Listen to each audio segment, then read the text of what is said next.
33. That is good, whoever you are. Okay. Yes. I could agree. Yes. Well, we just went over notes. You haven't missed any tests or anything. Yeah. The test is next week. Yes. It'll be Monday for them. It'll be Tuesday for me. If that's okay with you. You were gone a couple days, so you could go to Wednesday if you want. Yeah, technically I was going Tuesday. So. Okay. So is our test on Monday? Oh, no. Oh. No, that's algebra 2. Oh. Not you guys. We got to get through section 4.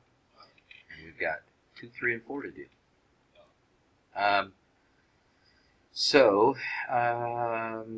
Okay, if I move that 6 over to the other side, I have y minus 6 equals x squared minus 4x. This is going to be a relatively painless one.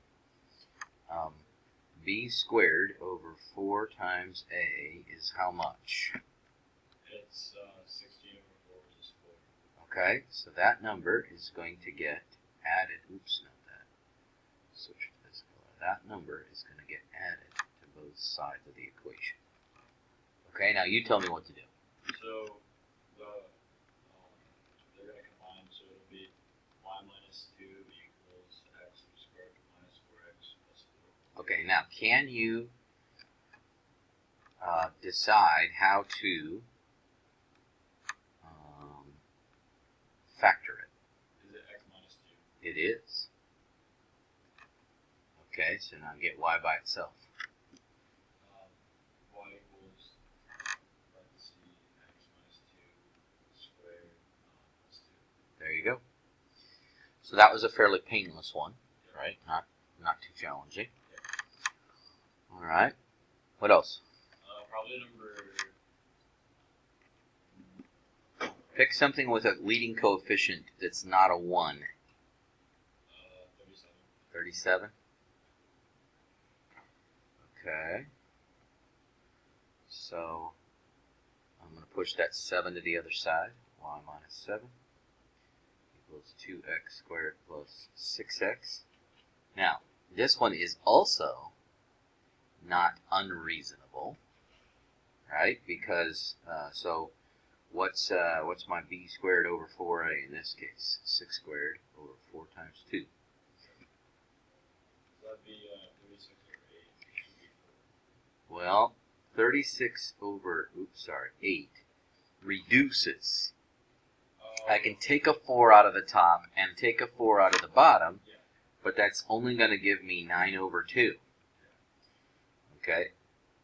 So that's what I'm going to add to both sides. Okay, now, 7, this right here, is really the same thing as 14 over 2, right? Yep. In fact, since it's a negative, I'll just write negative 14 over 2, just so we know that it's negative.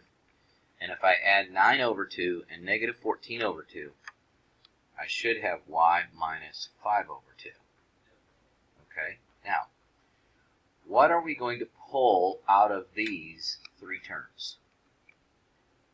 The answer is always the leading coefficient of the squared term. So no matter what that number is, we're going to pull that out. Now, do you know what I mean by pulling that out? Yeah, like... I'm dividing it. Yeah. So everything gets divided by 2. But instead of saying divide by 2 on this last one, I'm going to say multiply by the reciprocal. Because when I say 9 halves divided by 2, kids get confused. When I say 9 halves times 1 half, they know that's 9 fourths. Okay? And the other 2 are fairly easy. So now I have y minus 5 halves equals 2 times what squared?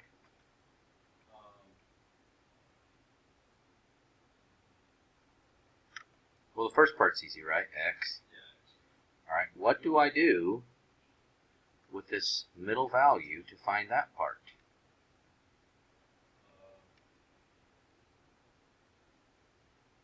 All you're doing is factoring, all right? Now, The part that you don't like is the fact that it's going to be a fraction. Another thing you could do is this. What's the square root of 9 over the square root of 4? You just answered the question. In other words, you take that middle value and you cut it in half. Alright? Now there's only one thing left to do. What is it? Put the 2 on the other side. This part Oh, yeah. goes to the other side. Alright, so plus 5 halves.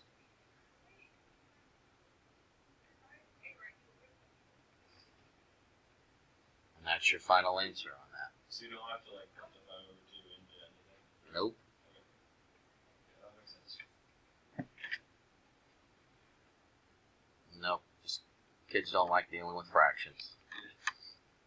So I was kind of confused about like the formatting of like 27 through 32. Okay, 27 through 32. Okay, so they're basically it's the same type of problems, but they have nasty numbers. That's why I did 27 and 31 as videos. Yeah. So you need another one of those? Yeah, probably like 32. All right, Maybe let's. 31. Well, 31 I already did in the video, so let me pick something else. Let's pick 32. All right. So first step, what are you going to do with the negative 4? Add to the other side. Yeah, we kind of move it out of the way so it's not bothering us. And then I have negative 2x squared minus 7x.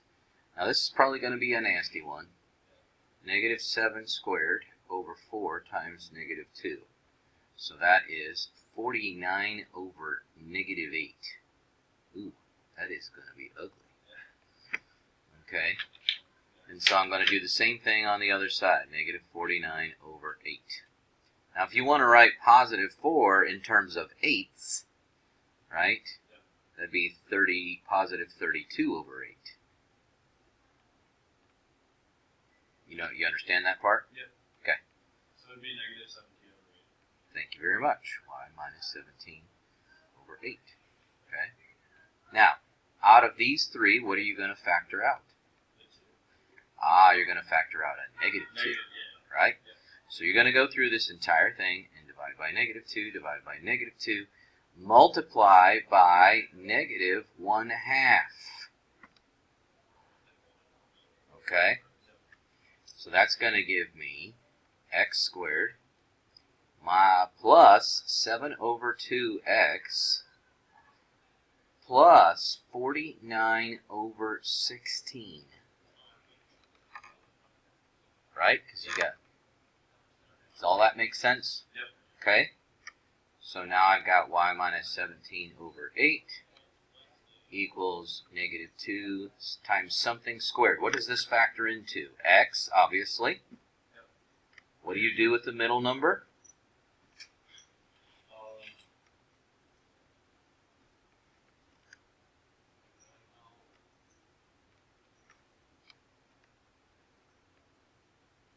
Don't we cut it in half? So what's half of 7 halves? Exactly. Get y by itself? By doing what? Putting the 17 over 8. There you go. So these questions have different directions. So Okay, so let's see what they say. Yeah. Find the vertex. Okay, I know what the vertex of this is. The vertex is negative 7/4, comma 17/8. So I just have to remember. Now you could see that. Okay, you could see that this technically right here is a fireproof version, kind of.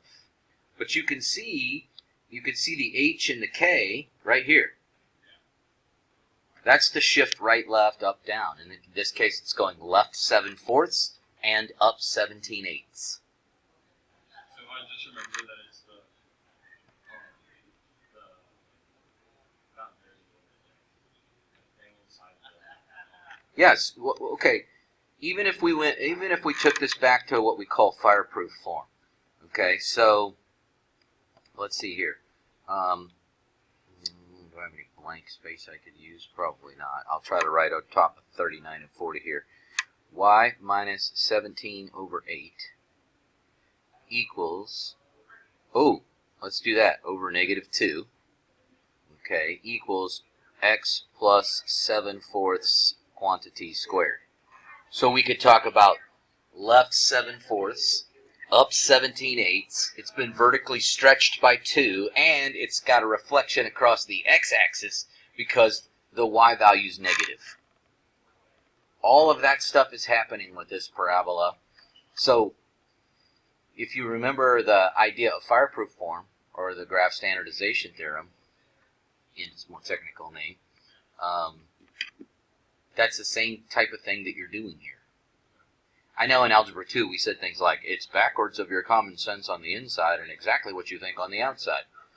Well, yeah, that's technically, a way that we kind of helped you through Algebra 2. But that's your vertex, and then it says find the axis. Well, that's the axis of symmetry. And I'll abbreviate that AOS, but axis of symmetry, it has to go through this number right here, because this is a down-opening parabola, and every down-opening parabola has a vertical asymptote, so x equals negative 7/4. So this is the information they were looking for. I did completing the square with you on this problem simply because everybody needs to practice. I have to go, unless do you have another one that you want to go over? No, I think I'm good. Okay. All right, because I got to go help